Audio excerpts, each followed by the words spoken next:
Well, it's been 20 years since I last saw this projector. It was actually owned by my great-grandparents, and when my great-grandfather and great-grandmother were put into nursing homes, my father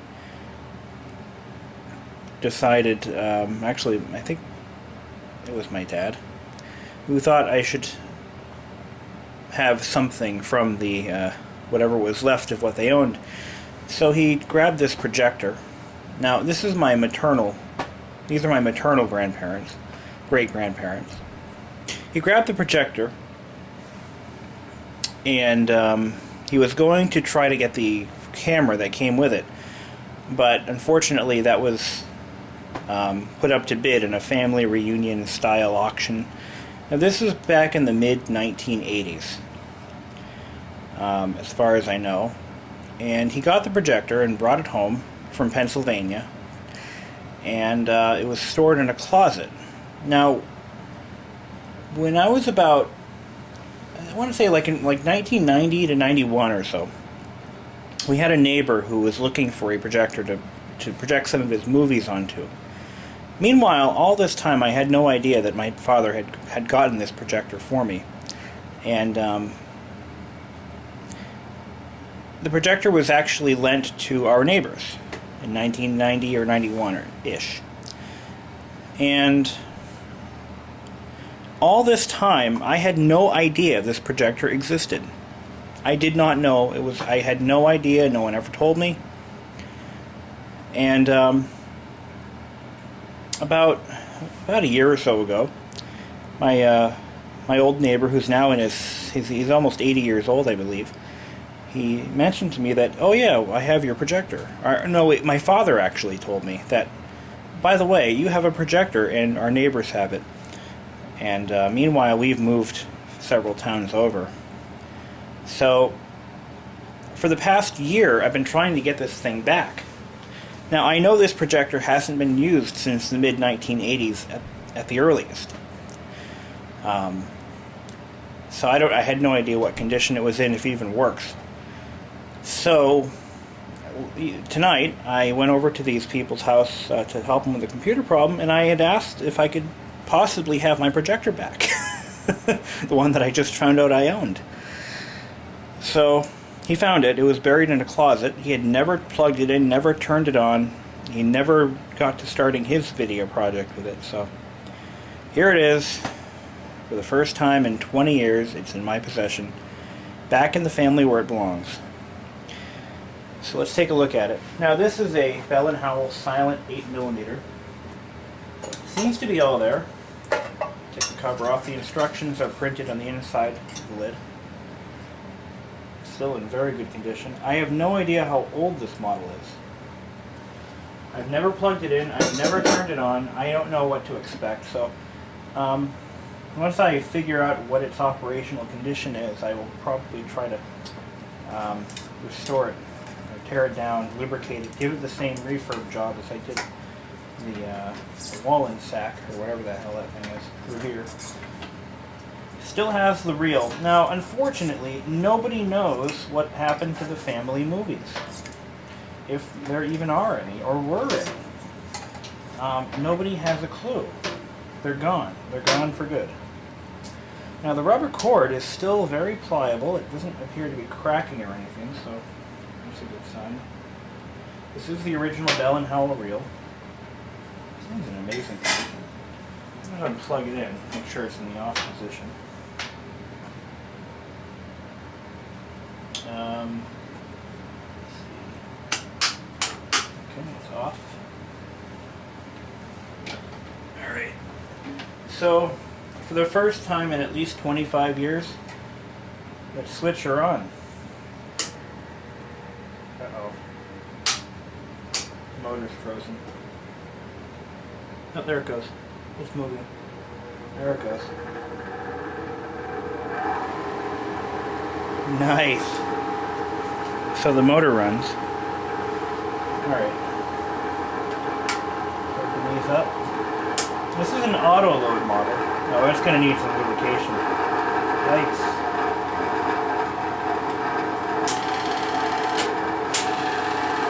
Still run. Oh, this thing sounds horrible. Maybe that's why they call it a Bell and Howell. Let's get the lamp on. That works. That works. Okay. I'm gonna shut it down and thread it up. Whoa. That was abrupt. So realistically, right now I should stop here and tear the motor down, lubricate the bearings, and go through it. But I'm just going to quickly run a film with it, or through it. Let's see here. That can't be right. Okay. Interesting. I should read the instructions. Oh, wait a minute. So it automatically wraps the film through the guides.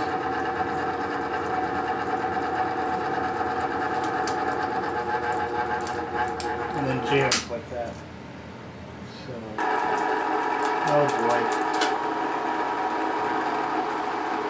I'm not getting any warm fuzzy feeling from this projector. I think I'm going to have to definitely tear it down first. The thing sounds horrible. Okay, well, if you've seen my pull-apart video of the Revere projector, you'll notice instantly that this is not nearly built as well as that Revere.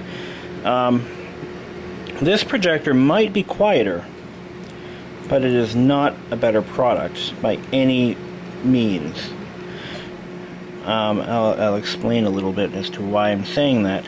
It's a belt-driven unit, and belts have a tendency to slip over time as they age and dry out and stretch.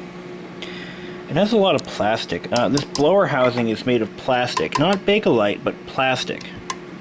The blower itself is just like a turbofan type. That in itself isn't bad. But what is bad is the 120 watt bulb. I'm sorry, 150 watt bulb that has a 10-hour lifespan.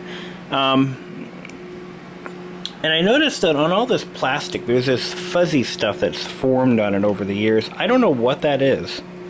It's been kept indoors all its life. I don't really know what that could be. There isn't much rust on the stamped steel parts. We're going to go ahead and start it up, and we'll see where the slippage is really occurring. Plug it back in.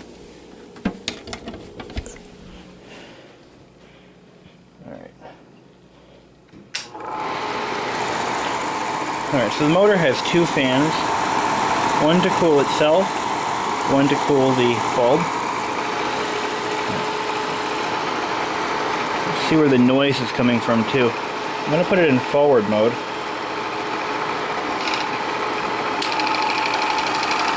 Okay, so I can tell you right now I've got to definitely lubricate the shutter mechanism.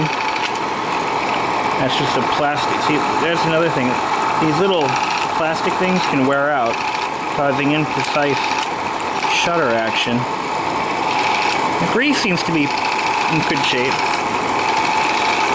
So let's get some lubrication on this projector. Okay, with a little bit of lubrication, I think we'll see some improvements. Here we go. Oh yeah. Right, so let's put it in forward. Much better. So what we've got to do is try to sop up any of that extra oil that splashed onto the rubber parts. Trying not to get our fingers caught in anything.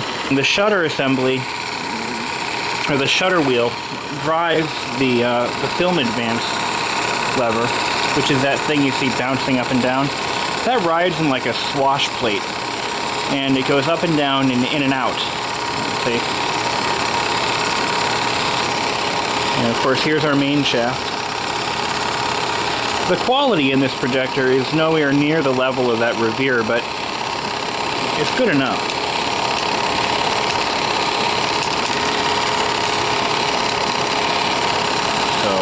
I think we'll make this work. Everything else seems to be running okay. The blower's working, everything's working. So I'm going to try to thread that film in again and see what we can do. So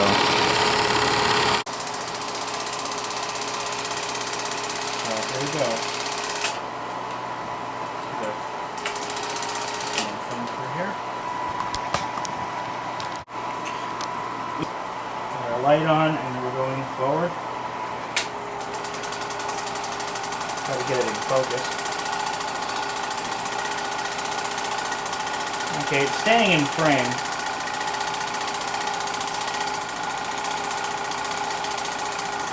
But it's running way too slow. So I'm going to move the camera so you can see what the mechanism looks like as it's running film. But it's running okay. It is actually surprisingly bright. We've got some belt slippage right here. A lot of belt slippage. And I don't think there's anything I can do about that unless I replace the belt. But it is running okay.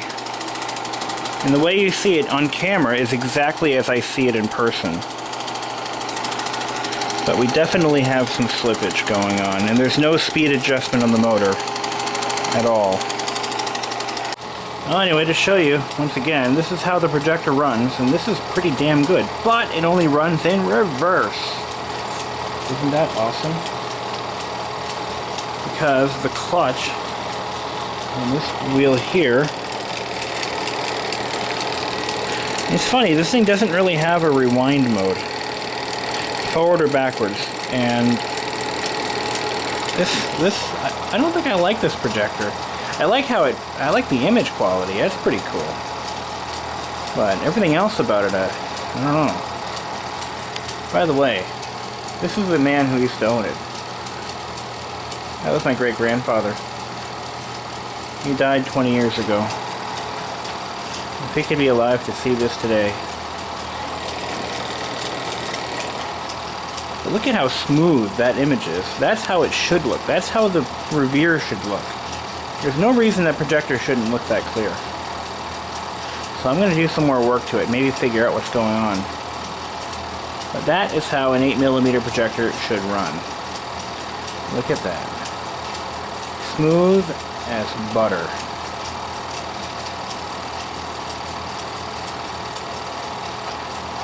I'm still rewinding it by hand, if you can't see. Isn't that bogus or what? So I'll figure out what to do about that reverse clutch thing. This is insane. I'm wondering if I just move that collar inward a little bit. I'm going to try that. Okay, well, I've made some headway on this old projector, and my battery's running dead, so make it quick. Came home from work. I cleaned up the drive mechanism a little bit.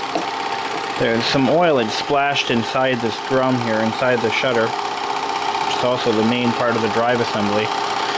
And cleaned all that up. I cleaned the belt. I used some alcohol to clean off any oxidization that I found. And she's not slipping. In fact, look at how smooth that picture is. It's running a little slow, I think, but it's kind of hard to tell. But it's running seamlessly, which is what I really am aiming to get here. So she's running great, pretty quiet too. I think there still might be some slippage, but not enough to cause it to not run properly. A couple of things about this design that I'm really not pleased with. This really was not a high quality unit. To remove the belt, you pretty much have to remove quite a bit. And I don't even think it was designed to be removed, to be honest with you. You actually have to take the blower assembly off, which is held together these little nut driver inserted little washers, and there's one missing here. So yeah, it's not too cool. But you've got to remove the fan. You've got to split the whole projector completely apart. That means you've got to unscrew these 4 bottom screws and pull the frame away from the base. It's kind of a project, actually. But anyway, it can be done. It's all these rubber parts will age over time and eventually it will stop functioning. Unlike that Revere, which is all direct gear driven, that projector will probably outlast any projector made around this time period. But anyway, it is a little bit brighter than the Revere. Runs a lot cooler too. So that's kind of an improvement. I see a lot less flicker in this projector. I suppose it could be running at the right speed. It's kind of hard to tell. And it's running amazingly well. But, yeah, the autoloader mechanism is real easy to use. It wouldn't work so well if you had worn out film, but luckily I don't have that problem in this case. It's very quiet. Definitely very quiet.